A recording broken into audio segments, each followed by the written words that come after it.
Hello everyone, আসসালামু আলাইকুম। কেমন আছো সবাই? আই হোপ ভালো আছো, সুস্থ আছো। আলহামদুলিল্লাহ আমিও ভালো আছি। সোয়ানিয়াস ব্লগ থেকে নিয়ে বলছি। সবাইকে স্বাগতম জানিয়ে আজকের ব্লগটা শুরু করছি।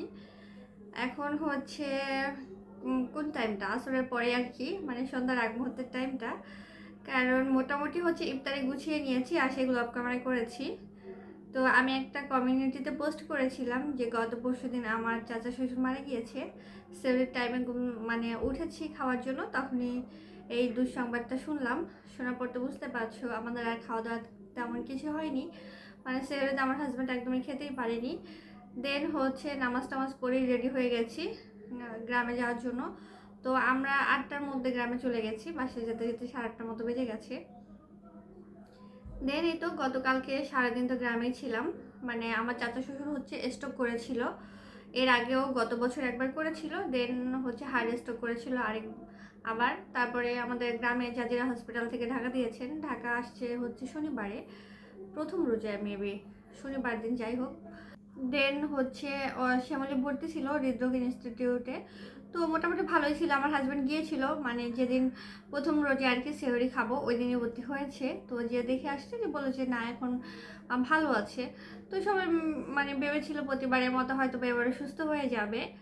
তো এতটা সিরিয়াস হবে কেউ বুঝতেই পারেনি। তৃতীয় রোজার দিন রাতে বেলায় হঠাৎ করে অসুস্থ হয়ে যায়। দেন মেবি আবার স্ট্রোক করেছিল, বমি হয়েছিল। তো তখনই হচ্ছে আল্লাহ তাকে সারা দিয়ে চলে যান। যাই হোক, তো বুঝতে পারছো সবাই কতটা মানে ট্রমাটাইজ ছিল এটা নিয়ে, কতটা মানে কি বলবো শোকাহত ছিল। তো এই জন্য আর ভিডিও করার তো প্রশ্নই আসে না। আর মোবাইলই বের করিনি, সেখানে ভিডিও হতো বাতি দিলাম। তো সারাদিন তো গ্রামে ছিলাম গতকালকে। দেন হচ্ছে আমার চাচা শ্বশুরকে মানে কবর দিয়েছেন হচ্ছে জোহরের নামাজের পরে। ওনার হচ্ছে জানাজা ছিল। তো 3টার দিকে আমরা একবার ভেবেছিলাম চলে আসবো, আমার হাজব্যান্ড বলতেছিল চলো আমরা চলে যাই। এত বেশি মাথা ব্যথা করছিল। প্রথমত হচ্ছে রাতের মানে সেহরি খুব একটা খাওয়া হয়নি, পানিটাও ঠিক মতো খেতে পারিনি, কারণ এই সংবাদ শুনলে আসলে খাবার গলা দিয়ে নামে না। তারপরে হচ্ছে ঢাকা থেকে জার্নি করে গ্রামে যাওয়া, সারাদিন তো বুঝতেই পারছো রোজা রেখে এত বেশি মানে ক্লান্ত লাগছিল। আর ক্লান্তটা মানে বড় ফ্যাক্ট ছিল না, প্রচণ্ড রকমের মাথা ব্যথা করছিল। আমার কখনো মাইগ্রেনের সমস্যা নেই আমি যতটুকু জানি, কারণ এরকম মাথা ব্যথা আমার কখনো হয়নি। আমার পুরো এই সাইড চোখ নিয়ে এই সাইড পর্যন্ত ব্যথা, মাথার মানে চুল নিজে নিজে কতক্ষণ টেনেছি। আমার বাচ্চা আমাকে হেল্প করেছে, বাট কোনো কাজ হয়নি। 2বার মাথায় পানি দিয়েছি, যেহেতু কোনো ড্রেস নিয়ে যাইনি, কারণ থাকার ইচ্ছা ছিল না। আমার হাজব্যান্ড বলছে থাকা হবে না, আর যদি হয়ও একদিনের ব্যাপার, তো এই জন্য এক্সট্রা আর কাপড় টাপড় নিয়ে যাইনি, বাবুর জন্য শুধু নিয়ে গেছি। আর ওখানে আসলে গোসল করার মতো সিচুয়েশন সেটাও হয়নি। হ্যাঁ করতে পারতাম, বাট ইচ্ছা করেনি। মনে হচ্ছে যেহেতু ঢাকা চলেই যাব, ঢাকা যেই করব। তো এত বেশি মানে মাথা যন্ত্রণা করতেছিল, কয়েকবার মাথায় পানি দিয়েছি, তারপরও ঠিক হচ্ছে না। দেন আমার হাজব্যান্ডকে বললাম যে এই রোদের মধ্যে যদি এখন আমি ঢাকা যাই, আমি বিশ্বাস করো আমাকে মানে হসপিটালে অ্যাডমিট অ্যাডমিট করতে হবে তোমার, আমার এত বেশি খারাপ লাগছে। তো বললো ঠিক আছে তাহলে। আর আমি দেখলাম যে আমার হাজব্যান্ডও খুব বেশি মানে কি বলবো এমনিতেই ভেঙে পড়ছে, অনেক কান্নাকাটি করেছে। দ্বিতীয়ত হচ্ছে মানে রোদের মধ্যে যাওয়া আসা। আমার চাচা শ্বশুরকে যেখানে মানে মাটি দিয়েছে পারিবারিক কবরস্থান বাড়ি থেকে মোটামুটি বেশ দূর, প্রায় 10 মিনিট লাগে মনে হয় হেঁটে গেলে। 10 মিনিট না আরও বেশি লাগবে, 10-12 মিনিটের মতো লাগবে, 12 মিনিট প্লাসও হতে পারে। তো অনেকটা দূর, তো সেই পর্যন্ত তো গিয়েছে আসছে রোদের মধ্যে। গ্রামে ভালো রোদ, গরম পড়ে গেছে। তো এনিওয়ে সব কিছু মিলিয়ে ও দেখলাম এত বেশি ক্লান্ত, কথাই বলতে পারছে না। দেন মনে হলো যে না ঠিক আছে এখন যাওয়াটা আমার বোকামি হবে, আমি যদি বলি ও ঠিকই চলে যাবে। বাট এটা খুবই এক হচ্ছে খারাপ দেখা যাবে, দ্বিতীয়ত হচ্ছে ঠিক হবে না। দেন আমার মাথা ব্যথার অজুহাত দিয়ে দেন আর আসিনি, যে ঠিক আছে আমরা ইফতারের পরেই যাব, আর মাত্র 2-3টা ঘন্টা তো পরেই যাই। তারপরে এদিকে আমার প্রিন্সেস, ও তো মানে ছোট মানুষ, ওকে ঘুম পাড়িয়ে দিয়েছিলাম 11:30-12টার দিকে। ও তো উঠে গেছে ভোররাতেই আমাদের সঙ্গেই। তো ও দেখা যায় ও প্রপার ঘুমাতে পারেনি, 3 ঘন্টার মতো ঘুমিয়েছে সারাদিন। মানে ক্লান্ত শরীর, তারপরে বাচ্চা মানুষ খেলেছে, এত বেশি বিরক্ত করছিল। তারপরে হচ্ছে ওর দাদু বাড়ির পানি খেতে পারে না, পানি খেতে পারেনি মানে মন ভরে। তো আমার আব্বু, আমার মা, আমার দাদি, আমার ছোট কাকি, আমার বোন এসেছিল আমার চাচা শ্বশুরকে দেখতে। আব্বু এসে পানি টানি কিনে দিয়ে গেছে।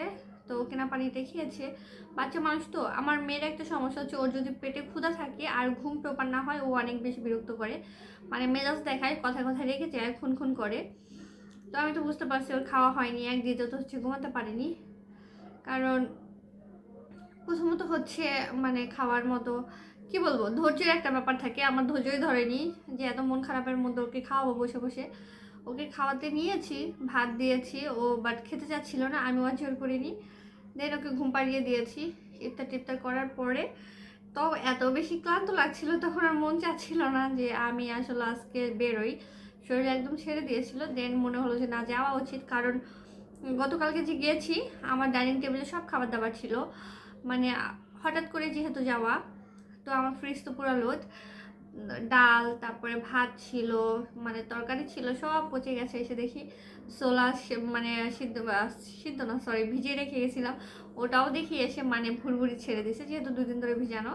মানে পরশুদিন সেভরিতে ভিজিয়েছি, কালকে তো এটা রান্না করার কথা ছিল, বাট সেটা তো করা হয়নি। রাতের বেলা এসে দেখি তো থালাবাটি সব কিছুতে রয়েছে, কোনো কিছু তারা ক্লিন করে যেতে পারিনি। তো ভাবলাম যদি মানে অলসতা করি, কালকে না আসি, তাহলে আজকে আসতে হবে সকালে। রোজা রেখে আজকে আবার জার্নি করবো, একদম অবস্থা খারাপ হয়ে যাবে। দেন কষ্ট হলেও চলে যাই। তারপরেই তো রাতে 8টার দিকে আমরা চলে আসছি। তো আমার দেখা দেখি আমার বড় জালও চলে আসছে, বলতেছে তুমি চলে গেলে আমরাও চলে যাব। তো মানে ভাবিদের জন্য অপেক্ষা করে আমরা সবাই একসাথে আসছি ঢাকায়। আমাদের আস্তে আস্তে 11টা বেজে গেছে, কারণ প্রায় 8:30টার দিকে আমরা গাড়িতে উঠেছি, 9টার মতো বেজে গেছিলো। গাড়িতে দেখা যায় গাড়ির লোড না হলে তো আর ছাড়বে না, আর আমরাই প্রথম প্রথম ছিলাম প্যাসেঞ্জার। যাই হোক, সব কিছু মিলে 11টা বাজছে ঢাকায় আসতে। এসে গোসল করেছি, কারণ সারাদিন এত বেশি কি বলবো, মানে কেমন পাগল পাগল লাগছিল, গোসল করতে পারিনি। দেন যত মানে জিনিসপত্র ছিল অগুছালো, সেগুলো তো গুছিয়েছি। খাবার দাবার নষ্ট হয়ে গেছে, সেগুলো ক্লিন করেছি।